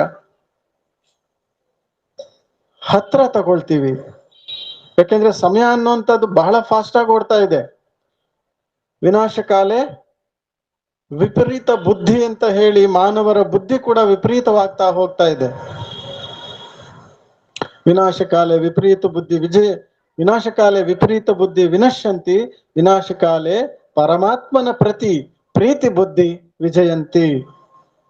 ಯಾಕೆಂದ್ರೆ ಪರಮಾತ್ಮನಿಗೆ ಬೇಕಾಗಿರೋದು 100 ಮಂದಿ ಕೌರವರಲ್ಲ, 5 ಮಂದಿ ಪಾಂಡವರು ಮಾತ್ರ. ಪರಮಾತ್ಮ ಕೂಡ ಈಗ ಭೂಮಿಗೆ ಅವತರಿಸಿ ಬಂದಿದ್ದಾರೆ. ಅವರು ಕೂಡ ರಾಮರಾಜ್ಯವನ್ನ ಸ್ಥಾಪನೆ ಮಾಡಬೇಕಾಗಿದೆ. ಸತ್ಯಯುಗವನ್ನ ಸ್ಥಾಪನೆ ಮಾಡ್ಬೇಕಾಗಿದೆ. ಅದಕ್ಕೋಸ್ಕರ ಅವ್ರಿಗೂ ಕೂಡ ಬೇಕಾಗಿರುವಂತದ್ದು 100 ಮಂದಿ ಕೌರವರಲ್ಲ, ಕೇವಲ 5 ಮಂದಿ ಪಾಂಡವರು ಮಾತ್ರ. ಸೊ ಭಗವಂತನಿಗೆ ನಾವು ಎಷ್ಟು ಸಾಧ್ಯನೋ ಅಷ್ಟು ಸಮೀಪಕ್ಕೆ ನಾವೀಗ ಬರ್ತಾ ಹೋಗ್ಬೇಕಾಗಿದೆ. ಯಾಕೆಂದ್ರೆ ಸಮಯ ಅನ್ನೋದು ಸಮೀಪಕ್ಕೆ ಬರ್ತಾ ಹೋಗ್ತಾ ಇದೆ. ಯಾಕೆ ಅಂತಂದ್ರೆ ಈಗ ನಮಗೆ ಧ್ಯಾನದ ಅವಶ್ಯಕತೆ ಯಾಕಿದೆ? ಮೆಡಿಟೇಷನ್ ಏನಕ್ ಮಾಡ್ಬೇಕು ನಾವು? ಯೋಗ ಏತಕ್ ಮಾಡ್ಬೇಕು ನಾವು? ಅವಶ್ಯಕತೆ ಯಾಕಿದೆ ನಮ್ಗೆ ಇವಾಗ ಅಂತಂತಂದ್ರೆ, ನಿಮ್ಗೆ ಟಾರ್ಚಿನ ಅವಶ್ಯಕತೆ ಯಾವಾಗ ಬೇಕಾಗತ್ತೆ? ಕತ್ಲಿದ್ದಾಗ, ಹೌದಲ್ವಾ? ಬೆಳಕಿನಲ್ಲಿ ಬೇಕಾಗಿಲ್ಲ. ಈಗ ಕಲಿಯುಗ ಅನ್ನುವಂಥದ್ದು ದಿನೇ ದಿನೇ ಕತ್ತಲು ಕಡೆ ಹೋಗ್ತಾ ಇದೆ. ಡಾರ್ಕ್ ಡಾರ್ಕ್ ಡಾರ್ಕ್ ಡಾರ್ಕ್, ಅಜ್ಞಾನ ಅಂಧಕಾರ. ಇಲ್ಲಿ ನಮ್ಗೆ ಬೇಕಾಗಿದೆ ಟಾರ್ಚ್, ಜ್ಞಾನದ ಬೆಳಕು ಬೇಕಾಗಿದೆ, ಯೋಗದ ಶಕ್ತಿ ಬೇಕಾಗಿದೆ ನಮ್ಗೆ. ಎಷ್ಟೆಷ್ಟು ಪ್ರಪಂಚ ವಿನಾಶದ ಸಮಯಕ್ಕೆ ಸಮೀಪವಾಗ್ತಾ ಹೋಗ್ತದೆ, ಅಷ್ಟಷ್ಟು ಪ್ರಕೃತಿಯ ಅಲ್ಲಕಲ್ಲೋಳಗಳು ಒಂದು ಕಡೆ ಜಾಸ್ತಿ ಆಗ್ತಾ ಹೋಗ್ತದೆ. ಮಾನವನ ಮನಸ್ಸು ವಿಪರೀತವಾಗ್ತಾ ಹೋಗ್ತದೆ, ಬುದ್ಧಿ ವಿಪರೀತವಾಗ್ತಾ ಹೋಗ್ತದೆ, ಸಂಕಲ್ಪಗಳ ವೇಗ ಜಾಸ್ತಿ ಆಗ್ತಾ ಹೋಗ್ತದೆ. ಪ್ರತಿಯೊಂದರಲ್ಲೂ ವೇಗ ಅನ್ನೋದು ಜಾಸ್ತಿ ಆಗ್ತಾ ಹೋಗ್ತದೆ. ಎಷ್ಟೆಷ್ಟು ಇದು ವೇಗ ಜಾಸ್ತಿ ಆಗ್ತಾ ಹೋಗ್ತದೋ ಅಷ್ಟಷ್ಟು ನಾನು ನನ್ನ ಯೋಗ ಶಕ್ತಿಯಿಂದ ಯೋಗದ ಒಂದು ಸ್ಥಿತಿಯಿಂದ ವೇಗವನ್ನ ಕಡಿಮೆ ಮಾಡ್ಕೊಳ್ತಾ ಬರ್ಬೇಕು. ಇದರ ವೇಗಕ್ಕೆ ನಾನು ಓಡ್ದೆ ಅಂತಂದ್ರೆ ಓಡ್ದೋಗತ್ತೆ ಆಮೇಲೆ ನಸ್ಪಟಲ್. ಇದು ವೇಗ ಜಾಸ್ತಿ ಆಗ್ತಾ ಇದೆ, ನಾನೇನ್ ಮಾಡ್ಬೇಕು? ಯೋಗದ ಶಕ್ತಿಯಿಂದ ವೇಗವನ್ನ ಕಡಿಮೆ ಮಾಡ್ಕೊಳ್ತಾ ಬರ್ಬೇಕು. ಇದರ ಅವಶ್ಯಕತೆ ನನಗಿದೆ ಈಗ. ಯಾಕಂದ್ರೆ ವಿನಾಶದ ಸಮಯ ಹತ್ರ ಬಂದಷ್ಟು ಪ್ರತಿಯೊಂದು ವೇಗ ಜಾಸ್ತಿ ಆಗ್ತಾ ಹೋಗ್ತದೆ. ಪ್ರಕೃತಿ ಆಗಬಹುದು, ಪರಿಸ್ಥಿತಿಗಳಾಗಬಹುದು, ಸಂಬಂಧಗಳಲ್ಲಿ ಅಶಾಂತಿ, ಪ್ರೀತಿ ಇಲ್ಲ, ವಿಶ್ವಾಸ ಇಲ್ಲ, ಈರ್ಷ್ಯ, ದ್ವೇಷಗಳು, ಒಬ್ಬರನ್ನ ಕಂಡ್ರೆ ಒಬ್ರಿಗಾಗಲ್ಲ. ಎಲ್ಲರಿಗೂ ಅಸಿಡಿಟಿ ಜಾಸ್ತಿ ಇವಾಗ, ಯಾಕಂದ್ರೆ ಹೊಟ್ಟೆ ಉರಿ ಜಾಸ್ತಿ. ಅದಕ್ಕೆ ದಿನ ಮಾತ್ರೆ ತಗೋತಾರೆ. ಯಾಕೆ? ಅಸಿಡಿಟಿ ಜಾಸ್ತಿ. ಸೊ ಹಾಗಾಗಿ ಎಷ್ಟೆಷ್ಟು ಈಗ ಜಗತ್ತಿನಲ್ಲಿ ವಿನಾಶ ಹತ್ರ ಬರ್ತಿದ್ದಂಗೆ ಪರಿಸ್ಥಿತಿಗಳ ಒಂದು ಪ್ರಭಾವ ಜಾಸ್ತಿ ಆಗ್ತಾ ಹೋಗತ್ತೆ, ಪ್ರಕೃತಿಯ ಪ್ರಭಾವ ಜಾಸ್ತಿ ಆಗ್ತಾ ಹೋಗತ್ತೆ, ಪ್ರತಿಯೊಂದು ಅತಿಗೋಗ್ತಾ ಹೋಗತ್ತೆ. ನಾವೇನಾದ್ರೂ ಒಂದು ವೇಳೆ ನಮ್ಮ ಮನಸ್ಸನ್ನ ಶಾಂತಗೊಳಿಸದೇ ಇದ್ರೆ, ನಮ್ಮ ಮನಸ್ಸನ್ನ ನಾವು ಹಿಡಿತದಲ್ಲಿ ಇಟ್ಕೊಳ್ಳಿಲ್ಲ ಅಂತಂದ್ರೆ, ಕಂಟ್ರೋಲ್ ಅಲ್ಲಿ ತಗೊಳ್ಳಿಲ್ಲ ಅಂತಂತಂದ್ರೆ ತುಂಬಾ ತುಂಬಾ ತುಂಬಾ ತುಂಬಾ ನಷ್ಟವನ್ನ ಹೊಂದುತ್ತೀವಿ. ತುಂಬಾ ಅಶಾಂತಿಗೆ ಒಳಗಾಗ್ತೀವಿ, ಡಿಪ್ರೆಷನ್ಗೆ ಒಳಗಾಗ್ತೀವಿ.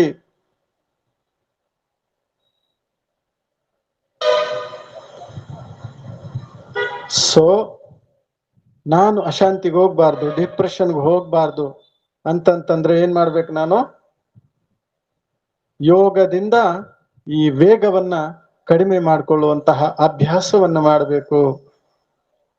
ಆಗ ಆ ಒಂದು ಮುಂಬರುವಂತಹ ಆ ಒಂದು ದಿನಗಳ ಒಂದು ಏನು ಪರಿಸ್ಥಿತಿ ಇದೆ, ಪ್ರಭಾವಗಳಿದೆ, ವಾತಾವರಣದ್ದಾಗ್ಬೋದು. ಒಂದೊಂದು ಪ್ರಭಾವ ಅಲ್ಲ ಬಂಧುಗಳೇ, 1-2 ನಿಮಿಷದಲ್ಲಿ ಹೇಳ್ತೀನಿ. ಮುಂಬರುವ ದಿನಗಳಲ್ಲಿ ನಾವೇನೇನ್ ಫೇಸ್ ಮಾಡ್ಬೇಕಾಗತ್ತೆ ಹೇಳ್ತೀನಿ. ನಂಬರ್ 1, ಪ್ರಕೃತಿಯ ವಿಕೋಪಗಳನ್ನ ನಾವು ಎದುರಿಸ್ಬೇಕಾಗತ್ತೆ. 2ನೇದು, ವಾತಾವರಣದಲ್ಲಿ ನಕಾರಾತ್ಮಕತೆಯನ್ನ ಎದುರಿಸ್ಬೇಕಾಗತ್ತೆ. 3ನೇದಾಗಿ ಅನೇಕ ಪ್ರಕಾರದ ಆಸುರಿ ಸಂಕಲ್ಪಗಳನ್ನ ನಾವು ಎದುರಿಸ್ಬೇಕಾಗತ್ತೆ. ಕ್ಷಾಮವನ್ನ ಎದುರಿಸ್ಬೇಕಾಗತ್ತೆ. 4ನೇದು, ಕ್ಷಾಮವನ್ನ ಎದುರಿಸ್ಬೇಕಾಗ್ತದೆ, ಪ್ರಕೃತಿಯ ವಿಕೋಪಗಳನ್ನ ಎದುರಿಸ್ಬೇಕಾಗ್ತದೆ. ಅಷ್ಟೇ ಅಲ್ಲ, ಅನೇಕ ಮಂದಿ ಕೋಟ್ಯಾಂತರ ಆತ್ಮಗಳು ಏನು ಶರೀರ ಬಿಡ್ತಾ ಇದ್ದಾರೆ ಇವತ್ತಿನ ದಿವಸ, ಆ ಎಲ್ಲ ಪ್ರೇತಾತ್ಮಗಳ ಪ್ರಭಾವವನ್ನು ನಾವು ಎದುರಿಸ್ಬೇಕಾಗತ್ತೆ. ನೋಡಿ ಎಷ್ಟು ನಾವು ಎದುರಿಸ್ಬೇಕು. ಆಮೇಲೆ ನಮ್ಮ ಸುತ್ತಮುತ್ತ ಏನು ಸಂಬಂಧದಲ್ಲಿ ಏನು ಬಿಗಡಾಯಿಸ್ತಾ ಹೋಗ್ತಾ ಇದೆ ದಿನದಿಂದ ದಿನಕ್ಕೆ, ಮಾನಸಿಕದ ಒತ್ತಡದ ಕಾರಣದಿಂದಾಗಿ ಸಂಬಂಧಗಳಲ್ಲಿ ಬಿಗಡಾಯಿಸ್ತಾ ಹೋಗ್ತಾ ಇರ್ತದೆ. ಅದರ ಒಂದು ಪ್ರಭಾವವನ್ನು ನಾವು ಎದುರಿಸ್ಬೇಕಾಗತ್ತೆ. ಅಷ್ಟೇ ಅಲ್ಲ, ದುಷ್ಟ ಶಕ್ತಿಗಳನ್ನ ಎದುರಿಸ್ತಾ ಹೋಗ್ಬೇಕಾಗತ್ತೆ. ತಂತ್ರ ಮಂತ್ರಗಳ ಪ್ರಭಾವಗಳು ದಿನೇ ದಿನೇ ಜಾಸ್ತಿ ಆಗ್ತಾ ಹೋಗುತ್ತೆ. ಈವಿಲ್ ಸ್ಪಿರಿಟ್ ಜಾಸ್ತಿ ಆಗ್ತಾ ಹೋಗುತ್ತೆ. ಇವಿಲ್ ಸೋಲ್ಸ್ ಪ್ರಭಾವ ಜಾಸ್ತಿ ಆಗ್ತಾ ಹೋಗುತ್ತೆ. ದುಷ್ಟ ಶಕ್ತಿಗಳ ಪ್ರಭಾವ ಜಾಸ್ತಿ ಆಗ್ತಾ ಹೋಗುತ್ತೆ. ಇದನ್ನು ನಾವು ಎದುರಿಸ್ಬೇಕಾಗತ್ತೆ. ಇದಕ್ಕೆಲ್ಲ ಶಕ್ತಿ ಎಲ್ಲಿಂದ ತರ್ತೀರಿ? ಇದಕ್ಕೆಲ್ಲ ಶಕ್ತಿ ಎಲ್ಲಿಂದ ತರ್ತೀರಿ? ಹ್ಯಾಂಗ್ ಎದುರಿಸ್ತೀರಿ? ನಾನ್ ನಿಮ್ಮನ್ನ ಹೆದರಿಸ್ತಾ ಇಲ್ಲ, ಎದುರಿಸೋ ಶಕ್ತಿ ಹೇಗೆ ಅಂತ ಹೇಳ್ತಾ ಇದ್ದೀನಿ. ಇದು ನಿಮಗೆ ಯಾವ ಒಂದು ಮೆಗಾ ಸ್ಟೋರ್ಗಳಲ್ಲಿ, ಮೆಡಿಕಲ್ ಸ್ಟೋರ್ಗಳಲ್ಲಿ ಸಿಗೋದಿಲ್ಲ. ಇದಕ್ಕೆ ಮೆಡಿಸಿನ್ ಎಲ್ಲೂ ಸಿಕ್ಕೋದಿಲ್ಲ. ಎಲ್ಲಿ ಸಿಗತ್ತೆ? ಯಾವ ಮೆಡಿಸಿನ್ ಇಂದ ಸಿಗೋದಿಲ್ಲ. ಇದು ಕೇವಲ ಮೆಡಿಟೇಷನ್ ನಿಂದ ಮಾತ್ರ ಸಿಗತ್ತೆ. ಪರಮಾತ್ಮನ ನೆನಪಿನಿಂದ, ಭಗವಂತನ ಸಾನ್ನಿಧ್ಯದ ಅನುಭವದಿಂದ, ಪರಮಾತ್ಮನ ಸಂಬಂಧದ ಜೋಡಣೆಯಿಂದ, ಭಗವಂತನ ಸಾನ್ನಿಧ್ಯದ ಅನುಭೂತಿಯಿಂದ ನಮ್ಗೆ ಇದು ಸಿಕ್ಕತ್ತೆ. ಬೇರೆ ಇನ್ನು ಯಾವುದ್ರಿಂದನೂ ಸಿಕ್ಕೋದಿಲ್ಲ ಬಂಧುಗಳೇ. ಇದಕ್ಕೆ ಯಾವ ಸ್ಟೋರಿ ಇಲ್ಲ. ನೀವು ಎಷ್ಟು ಕೋಟಿ ಕೊಟ್ಟರು ಕೂಡ ನಿಮ್ಗಿದು ಸಿಕ್ಕೋದಿಲ್ಲ. ಅದನ್ನೆಲ್ಲ ನಾವು ಎದುರಿಸ್ಬೇಕಾಗತ್ತೆ ಮುಂದಿನ ದಿನಗಳಲ್ಲಿ. ಅಷ್ಟೆಲ್ಲ ನೆಗೆಟಿವ್ ಎನರ್ಜಿಯನ್ನು ನಾವು ಎದುರಿಸ್ಬೇಕಾಗ್ತದೆ. ಯಾಕೆಂದ್ರೆ ಇದು ಕಲಿಯುಗದ ಅಂತಿಮ ಸಮಯ. ಆಸುರಿ ರಾಜ್ಯ, ರಾವಣ ರಾಜ್ಯ, ಕೌರವರ ಸಾಮ್ರಾಜ್ಯ ನಡೀತಾ ಇದೆ. ಇಷ್ಟೆಲ್ಲ ನಾನು ಫೇಸ್ ಮಾಡ್ಬೇಕಂದ್ರೆ ನನ್ನಲ್ಲಿ ಆ ಒಂದು ಯೋಗದ ಶಕ್ತಿ, ಮಾನಸಿಕ ಶಕ್ತಿ, ವಿಲ್ ಪವರ್ ನನ್ನಲ್ಲಿ ನಾನು ಹೆಚ್ಚಿಸ್ಕೋಬೇಕಾಗಿದೆ. ಅದು ಯಾವುದರಿಂದ ಸಾಧ್ಯ? ಯಾವ ಮೆಡಿಸಿನ್ ಇಂದ ಸಾಧ್ಯ ಇಲ್ಲ, ಕೇವಲ ಮೆಡಿಟೇಷನ್ ಇಂದ ಮಾತ್ರ ಸಾಧ್ಯ. ಅದಕ್ಕೇನ್ ಮಾಡ್ಬೇಕು ನಾನು? ಅದಕ್ಕೆ ಎದುರಿಸೋ ಶಕ್ತಿ ನನಗೆ ಸಾಲದು, ನನಗೆ ಈಗಿರೋ ಶಕ್ತಿ ಸಾಲದು ಎದುರಿಸ್ಲಿಕ್ಕೆ. ಅದಕ್ಕೆ ನಾನೇನ್ ಮಾಡ್ಬೇಕು? ನಿಮ್ ಮೊಬೈಲ್ ಅಲ್ಲಿ ಚಾರ್ಜರ್ ಆಗೋಗ್ಬಿಟ್ರೆ ಏನ್ ಮಾಡ್ತೀರಿ? ಮೇನ್ ಪವರ್ ಕನೆಕ್ಟ್ ಮಾಡ್ತೀರಿ. ಸೊ ನಾವೆಲ್ಲ ಮೊಬೈಲ್ಸ್ ಎಲ್ಲ ಡಿಸ್ಚಾರ್ಜ್ ಆಗ್ಬಿಟ್ಟಿದ್ವಿ. ಎಲ್ಲ 0.1, 0.2, 0.10, 0.5 ಅಲ್ಲಿ ಇದ್ದೀವಿ. ಈಗೇನ್ ಮಾಡ್ಬೇಕು? ನಾನು ಕನೆಕ್ಟ್ ಮಾಡ್ಬೇಕು, ಮೈನ್ ಪವರ್ಗೆ ಕನೆಕ್ಟ್ ಮಾಡ್ಬೇಕು. ಮೈನ್ ಪವರ್ ಯಾರು? ಮೈನ್ ಪವರ್ ಯಾರು? Supreme power. Main power supreme power. ನಾನು ಆತ್ಮ ಪಾತ್ರ ಮಾಡ್ತಾ ಮಾಡ್ತಾ ನನ್ನ ಶಕ್ತಿ ಕಳ್ಕೊಂಡ್ ಬಂದ್ಬಿಟ್ಟಿದ್ದೀನಿ. ಈಗ ನನ್ನ ಒಂದು ಶಕ್ತಿಯನ್ನ ಮತ್ತೆ ನಾನು ಪಡ್ಕೋಬೇಕಂತಂದ್ರೆ ನಾನು ಸರ್ವಶಕ್ತಿವಂತ ಪರಮಾತ್ಮನ ಜೊತೆ ನನ್ನ ಬುದ್ಧಿಯನ್ನ ಜೋಡಣೆ ಮಾಡಬೇಕು. ಆಗ ಮತ್ತೆ ರಿಚಾರ್ಜ್ ಆಗ್ತೀನಿ. ಆಗ ನಾನು ಮತ್ತೆ ಅಂತಹ ದಿನಗಳನ್ನ ನನಗೆ ಎದುರಿಸ್ಲಿಕ್ಕೆ ಶಕ್ತಿ ಸಿಕ್ಕತ್ತೆ.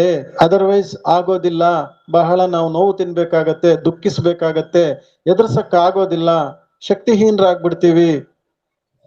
ಇದನ್ನ ನಾನು ತಮ್ಗೆ ಯಾರಿಗೂ ಹೆದರಿಸ್ತಾ ಇಲ್ಲ. ಆದ್ರೆ ಮುಂಬರುವಂತಹ ದಿನಗಳ ಸತ್ಯಾಂಶವನ್ನ ತಮ್ಮ ಮುಂದೆ ಇಡ್ತಾ ಇದ್ದೀನಿ ಅಷ್ಟೇನೆ. ಅದಕ್ಕೋಸ್ಕರ ಏನ್ ಬೇಕಾಗಿದೆ? ಸರ್ವಶಕ್ತಿವಂತನ ಜೊತೆ ಕನೆಕ್ಷನ್ ಇಟ್ಕೋಬೇಕಾಗಿದೆ. ಏನು ಬೇಡ.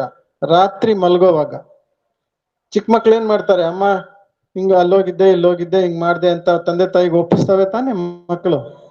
ಹಾಗೆ ನಾವು ಮಕ್ಕಳಾಗಿ ನಾವು ದೊಡ್ಡವರು ಬೆಳೆದಿದ್ದೀವಿ ಎಲ್ಲ ಮರೆತು, ಕುವೆಂಪು ಒಂದು ಕಡೆ ಹೇಳ್ತಾರಂತೆ, ಭಗವಂತ ಪ್ರತ್ಯಕ್ಷ ಆಗಿ ನಿಮ್ಗೆ ಏನ್ ಬೇಕಂತ ಕೇಳಿದ್ರೆ ಏನು ಹೇಳ್ತೀರಾ ಅಂತಂದ್ರೆ ಅವ್ರು ಹೇಳಿದ್ರಂತೆ, ನನಗೆ ಬಾಲ್ಯವನ್ನ ಪ್ರಸಾದಿಸು ಅಂತ ಕೇಳ್ಕೊತೀನಿ ಅಂದ್ರಂತೆ ಕುವೆಂಪು ಅವರು. ಹಾಗೆ ನಾವು ಮಕ್ಕಳಾಗಿ ರಾತ್ರಿ ಮಲಗುವಾಗ ನಾನು ಏನೇನ್ ಮಾಡ್ದೆ ಅಂತ ಭಗವಂತನಿಗೆ ಒಂದ್ ಸೆಕೆಂಡ್ ಒಪ್ಪಿಸ್ಬಿಟ್ಟು ಗುಡ್ ನೈಟ್ ಹೇಳಿ ನಿಮ್ ಜೊತೆಯಲ್ಲಿ ಮಲಗ್ತಾ ಇದ್ದೀನಪ್ಪ ತಂದೆ ಅಂತ ಪರಮಾತ್ಮನ ಜೊತೆಗೆ ಇಟ್ಕೊಂಡು ಮಲಗ್ರಿ. ಆಯ್ತಾ? ಸೀರಿಯಲ್ಗಳು ನೋಡ್ಕೊಂಡು ಮಲಗಬೇಡಿ. ಮತ್ತೆ ಬೆಳಿಗ್ಗೆ ಎದ್ದು ಕೂಡ್ಲೆ ಏನ್ ಮಾಡಿ?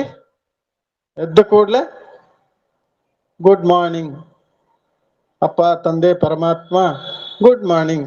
ನಿಮ್ದು ಫಸ್ಟ್ ಥಾಟ್ ಅದೇ ಆಗ್ಬೇಕು, ಲಾಸ್ಟ್ ಥಾಟ್ ಅದೇ ಆಗ್ಬೇಕು. ನಿಮ್ ಲಾಸ್ಟ್ ಥಾಟ್ ಯಾವ್ದಾಗತ್ತೋ ಫಸ್ಟ್ ಥಾಟ್ ಅದೇ ಆಗತ್ತೆ. ಸೊ ಇದನ್ನ ಪ್ರತಿನಿತ್ಯ ತಾವು ಮಾಡ್ಬೇಕು. ಇನ್ಮೇಲೆ ಭಗವಂತನ ಜೊತೆ ಕನೆಕ್ಷನ್ ಸ್ಟಾರ್ಟ್ ಆಗತ್ತೆ. ಅಲ್ಲಿಂದ ಸ್ಟಾರ್ಟ್ ಆಗತ್ತೆ ಭಗವಂತನ ಜೊತೆ ಕನೆಕ್ಷನ್. ಮಾಡ್ತೀರಾ ಎಲ್ಲಾರು? ಇಷ್ಟು ಮಾಡಿದ್ರು, ಈಗ ಸ್ಟಾರ್ಟಿಂಗ್ ಅಲ್ಲಿ ಇಷ್ಟು ಮಾಡಿದ್ರು ಕೂಡ ನಿಮ್ಗೆ ಭಗವಂತನ ಜೊತೆ ಸಂಬಂಧ ಜೋಡಣೆ ಆಗ್ಬಿಡ್ತದೆ. ಯಾರ ಜೊತೆ ನೀವು ಮಾತಾಡ್ತೀರಿ, ಯಾರ ಜೊತೆ ಹೆಚ್ಚಿಗೆ ಸೇರ್ತೀರಿ, ಯಾರ ಜೊತೆ ನೀವು ಸಂಬಂಧ ಜೋಡಿಸ್ತೀರಿ, ಅವ್ರ ಜೊತೆ ನಿಮ್ಗೆ ಸಂಬಂಧ ಇರುತ್ತೆ. ಹೌದಲ್ವಾ? ಮಾಡ್ತೀರಾ ಎಲ್ಲಾರು? ರಾತ್ರಿ ಮಲ್ಗೋವಾಗ ಲೆಕ್ಕ ಒಪ್ಸ್ಬಿಟ್ಟು, ಅಂದ್ರೆ ನೀವೇನ್ ಮಾಡಿದ್ದೀರಿ ಒಂದ್ ಸೆಕೆಂಡ್, ತುಂಬಾ ಹೊತ್ತು ಬೇಡ, ಹೇಳ್ಬಿಟ್ಟು ಅವ್ರಿಗೆ ಗುಡ್ ನೈಟ್ ಹೇಳಿ ಅವ್ರ ಮಲ್ಗಿ. ಬೆಳಿಗ್ಗೆ ಎದ್ದ ಕೂಡ್ಲೆ ಸೊ ಇವತ್ತೇನ್ ಕೇಳಿದಿರಿ ಇದ್ರ ಬಗ್ಗೆ ವಿಚಾರ ಮಂಥನ ಮಾಡಿ ತಾವು ಮಾಡ್ತೀರಾ ಎಲ್ಲಾರು. ದಯವಿಟ್ಟು ಕೈ ಎತ್ತಿ ಯಾರ್ಯಾರು ಮಾಡ್ತೀರಾ ಇವತ್ತಿಂದ. Thank you thank you thank you. So ಇವತ್ತಿಂದ ಇನ್ಮೇಲೆ ನಿಮ್ಮ ಕನೆಕ್ಷನ್ ಯಾರ ಜೊತೆ ಇರಬೇಕು?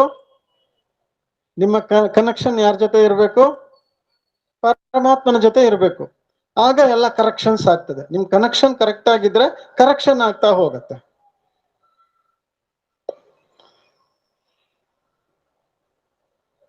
ನೀವು ಆಮೇಲೆ ಇನ್ನೊಂದು ವಿಚಾರ, ಸದಾ ನಿರಂತರ ಯಾವುದೇ ಕಾರಣಕ್ಕೂ ಬಲಹೀನ ಸಂಕಲ್ಪಗಳನ್ನ ಮಾಡಬೇಡಿ.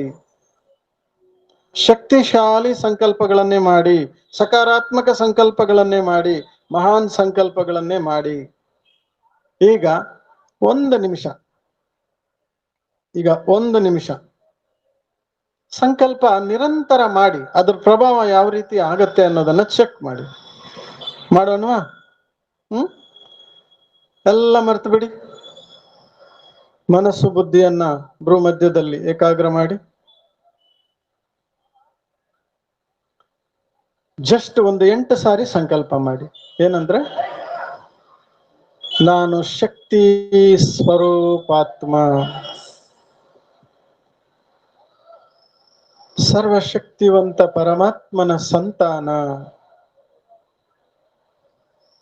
ಪರಮಾತ್ಮನ ಸರ್ವಶಕ್ತಿಯ ಕಿರಣಗಳು ನನ್ನಲ್ಲಿ ತುಂಬಿಕೊಳ್ತಾ ಇದೆ,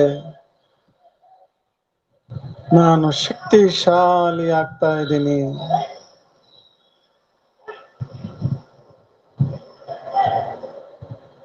ಮತ್ತೆ ರಿಪೀಟ್ ಮಾಡಿ. ಬೇರೆ ಏನು ಬರಕ್ಕೆ ಬಿಡಬೇಡಿ. ಮನಸ್ಸಲ್ಲಿ ನಿರಂತರವಾಗಿ ಇದೇ ಸಂಕಲ್ಪ ಮಾಡಿ. ನಾನು ಶಕ್ತಿ ಸ್ವರೂಪಾತ್ಮ,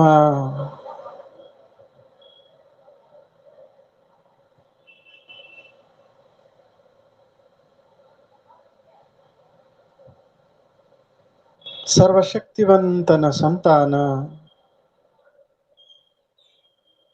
ಪರಮಾತ್ಮನಿಂದ ಶಕ್ತಿಯ ಕಿರಣಗಳು ತುಂಬಿಕೊಳ್ತಾ ಇದ್ದೀನಿ. ನಾನು ಶಕ್ತಿ ಸ್ವರೂಪಾತ್ಮ, ಸರ್ವಶಕ್ತಿವಂತನ ಸಂತಾನ, ಶಕ್ತಿಯ ಕಿರಣ ತುಂಬಿಕೊಳ್ತಾ ಇದ್ದೀನಿ.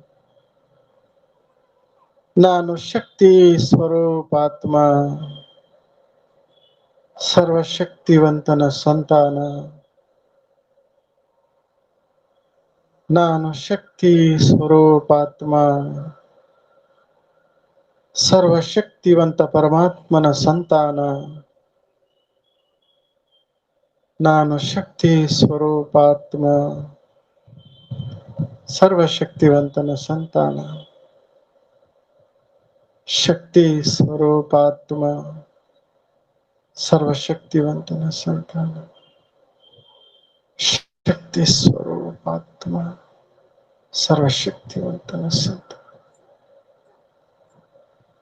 अच्छा, ओम शांति, ओम शांति, ओम शांति.